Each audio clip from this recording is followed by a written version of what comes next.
Now let's see what the translation of axis is, and let's discuss its equations. So basically, if you had an original axis with lowercase y-axis, and lowercase x-axis, and you translated the whole axis to a new position, right? So obviously its origin would no longer be at 0 and 0. It will be at some other one. So let's say you had this original axis and this was your new axis, right? So the origin would be shifted to points, let's say h and k, right? So basically this would be h and this would be k.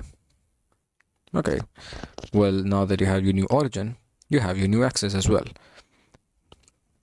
And these will obviously, the new y-axis would be parallel to the old y-axis, and the new x-axis would be parallel to the old x-axis. But now let's discuss the equations. So these are the equations of transformation, right? So basically what this means is, if you had, say, this point over here, say according to the new axis it's at 3 on the x-axis and 3 on the new y-axis, but you needed to find its value in the old axis, right? So you need to find this value and you need to find this value. How would you do it? Well, simple. Basically, you'll use these two equations. So you need to find the value of this point in the old axis. So the x value would be x is equal to the new x value, which is 3, plus h, which let's say in this case is 4. Let's say the h value is 4 and let's say the k value is 3.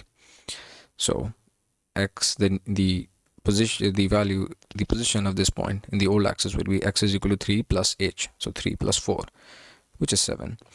And its y value would be again 3 plus k, which is also 3, so 6.